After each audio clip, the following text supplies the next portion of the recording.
రైతు సంక్షేమమే కూటమి ప్రభుత్వ లక్ష్యమని కాకినాడ జిల్లా టీడీపీ అధ్యక్షులు జగ్గంపేట నియోజకవర్గం అభివృద్ధి కమిటీ చైర్మన్ జ్యోతుల నవీన్ అన్నారు. మంగళవారం జగ్గంపేట మండలం సీతానగరం గ్రామంలో మీ భూమి మీ హక్కు కార్యక్రమంలో భాగంగా జ్యోతుల నవీన్ ముఖ్య అతిథిగా పాల్గొన్నారు. జగ్గంపేట మండల టీడీపీ అధ్యక్షులు జీను మణిబాబు అధ్యక్షతన జరిగిన ఈ కార్యక్రమంలో జ్యోతుల నవీన్ రైతులకు రాజముద్రలతో కూడిన కొత్త పట్టాదారు పాస్ పుస్తకాలను స్వయంగా అందజేశారు. సందర్భంగా ఆయన మాట్లాడుతూ రైతులకు భూమిపై సర్వహక్కులు కల్పించడమే కూటమి ప్రభుత్వ లక్ష్యమని, భూ సమస్యల పరిష్కారానికి ఈ కార్యక్రమం ఎంతో దోహదపడుతుందని, ఈ రోజుల్లో మన భూమి మన వారసులకు తెలియాలంటే సాంకేతిక పరిజ్ఞానంతో అమెరికాలో ఉన్న మన పాస్ పుస్తకంలో క్యూఆర్ కోడ్ ద్వారా మన భూమి ఎన్ని కిలోమీటర్లు ఉంది, ఎక్కడ ఉంది తెలుసుకోవచ్చని ఆయన పేర్కొన్నారు.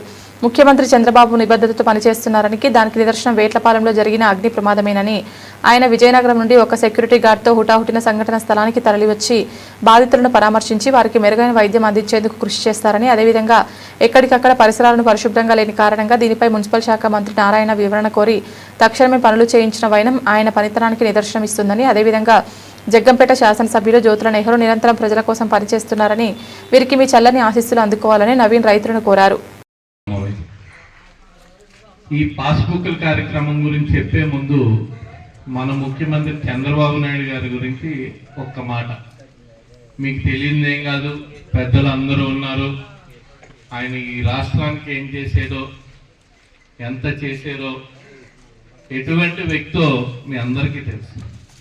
కానీ చిన్న ఉదాహరణ, మొన్న వేట్లపాలెంలో జరిగిన సంఘటన మీ అందరికీ తెలిసి ఉంటుంది. ఆయన చీపురుపల్లిలో ఉన్నారు. ఆ రోజున ఇదే పెన్షన్ కార్యక్రమంలో చీపురుపల్లిలో ఉన్నారు. 2:30కి ఘటన జరిగింది. ఇక్కడ 2:30 జరిగితే 6 గంటలకల్లా ఆయన స్పాట్కి వచ్చారు. ఆయన అంటే ముందు హోమ్ మినిస్టర్ని వెళ్ళమన్నారు. హోమ్ మినిస్టర్ని వెళ్ళమన్నా సరే ఆయన రాకుండా ఉండలేకపోయాడు. అది వచ్చారు. ఆయనకున్న సెక్యూరిటీ కానీ ఆయనకున్న దానికి కానీ సింగిల్గా రావడానికి సెక్యూరిటీ వాళ్ళు ఒప్పుకోరు. బ్లాక్ క్యాట్ కమాండోస్తో రావాలి ఆయన జనరల్గా ఆయనకున్న థ్రెట్కి. కానీ ఒకే ఒక్క సెక్యూరిటీ మ్యాన్ తోటి హెలికాప్టర్లో ఇక్కడ సామలకోటలో దిగిపోయాడు. ఆయన క్యాన్వాయ్ కూడా లేదు. ఆయన ప్రోగ్రామ్ సడన్ గా వచ్చింది కాబట్టి అక్కడ ఉన్న కార్లన్నీ కూడా మొబిలైజ్ చేసి మేము క్యాన్వాయ్ కింద పెట్టడం జరిగింది. 10 కార్లు 15 కార్లు. అంటే ఆయన నిర్ణయం అంత స్పీడ్గా ఉండడం జరుగుతుంది. వెళ్తున్నాం, నేను హెలికాప్టర్ దగ్గర చెప్పాను, నేను విషయం ఎలాగైందని చెప్పాను. కార్ ఎక్కి వెళ్తుంటే కెనాల్ రోడ్లోకి వెళ్ళిన తర్వాత ఆ పక్కని ఆ కెనాల్లోని ఈ తూటికాడు ఉంటుంది, దాన్ని ఏమంటారు, గుర్రపటేక, అది తీసి రోడ్డు మీద వేసారు. ఏంటి అలాగే వేసారని అప్పుడు కలెక్టర్ లేడు, జేసీ ఉన్నాడు. అదేంటి ఆ చెత్త అంతానే ఎందుకు వేసారని అడిగాడు ఆయన. సార్ ఇది నేనే చెప్పాను, అది ఇది గుర్రపటేక సార్, అది తీసి ప్రతి సీజన్లో తీసి పక్కన వేస్తుంటాం, దానికి అది ఇది అయిపోతుంటుంది అని చెప్తే, ఆ చెత్త వేయకండి మొక్కలు వేయించండి అన్నాడు. తర్వాత కార్లో కూడా నేను ఆయనకి ఒక చిన్న బ్రీఫ్ ఇవ్వడం జరిగింది. సార్ మీరు మొత్తం తిరిగేస్తారు, అక్కడ నేను వెళ్తున్నప్పుడు వెళ్ళాం, ఎక్కడ బాడీస్ అన్నీ కూడా చెల్లాచెదురైపోయి, పార్ట్స్ అన్నీ కూడా చెల్లాచెదురైపోయి, అక్కడ రాడ్స్ ఉన్నాయి, మేకులు ఉన్నాయి. మీరు జస్ట్ అలాగ వచ్చి చూసి వెనక్కి వచ్చేయండి సార్. కానీ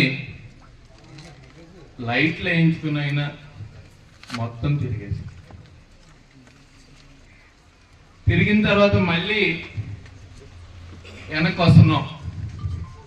వెనక్కి వస్తుంటే పెద్దాపురం సిహెచ్సికి వెళ్దాం అన్నారు. సార్ అక్కడ బాడీస్ సార్, అక్కడ ట్రీట్మెంట్ జీజీహెచ్లో అయితే ట్రీట్మెంట్ అంటే లేదు, బాడీస్ దగ్గరికి వెళ్దాం, అక్కడికి కూడా వెళ్దామని ప్రోగ్రామ్ అంతా కార్లోనే ఫిక్స్ చేశారు. చేస్తా వస్తా ఆ రైల్వే స్టేషన్ ఎదుర్కొంటా ఈయన వస్తున్నారని ఎప్పుడు రద్దీగా ఉండే ఏరియాని ఖాళీ చేయించారు. ఖాళీ చేయించిన తర్వాత రైల్వే స్టేషన్ ఎదురుగుంటా అప్పుడు మళ్ళీ కలెక్టర్ ఎక్కాడు కారు చేసి దిగిపోయాడు కలెక్టర్ ఎక్కాడు. కొంచెం కొంచెం చెత్త ఉంది, ఇంతకన్నా తక్కువ చెత్త ఉంది. కలెక్టర్ని మళ్ళీ వెంటనే ఏంటిది మీరు ఎందుకు శుభ్రం చేయించట్లేదు అని గట్టిగా అడిగిన పరిస్థితి. పూర్తి స్థాయిలో ఇవ్వాల్సిన బాధ్యత మన మీద ఉంది. వాళ్ళకి ఇబ్బంది లేకుండా ఫర్దర్గా ఎందుకు చెప్తున్నాను అంటే మీరందరూ నేను సగం వెళ్ళాను సగం వెళ్ళదు పొలాల్లోకి వెళ్తాం. నా కొడుకు మళ్ళీ పొలం కొట్టుదొక్కడు, మీ మనవడు పొలం కొట్టుదొక్కడు, అది ఎక్కడ ఉందో తెలియదు. కానీ టెక్నాలజీ మీ పాస్బుక్ లో మీ ఫోన్ నెంబర్తో సహా ఉంటుంది. మీ పొలం బౌండరీస్ ఉన్నాయి దీంట్లోని, దాన్ని స్కాన్ చేస్తే ఎక్కడున్నా సరే అమెరికాలో ఉన్నా మీ మనవడు అమెరికాలో ఉన్నా తెలిసిపోద్ది. ఇంకొకటి మీ ఎక్కడ ఇంటి దగ్గర నుంచి మీ పొలం ఎంత దూరం, అమెరికా నుంచి ఎంత దూరమో కూడా దీన్ని స్కాన్ చేస్తే ఎన్ని కిలోమీటర్లు ఎన్ని అడుగులతో సహా వచ్చేసే టెక్నాలజీ తోటి మనందరి ముందుకి కూడా ఈ పాస్బుక్ లో వస్తున్నాయి.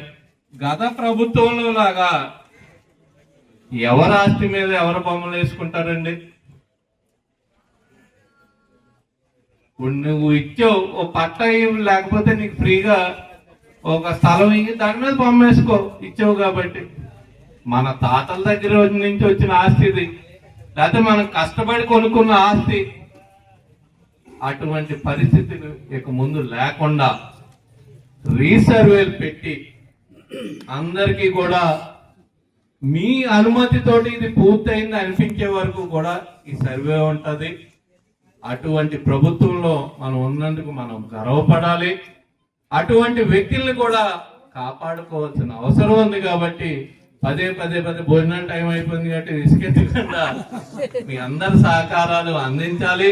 ఆయనకు మంచి దీవెనలు ఇవ్వాలి, ఎమ్మెల్యే గారికి మంచి దీవెనలు ఇవ్వాలని మనస్ఫూర్తిగా కోరుకుంటూ మీ అందరి దగ్గర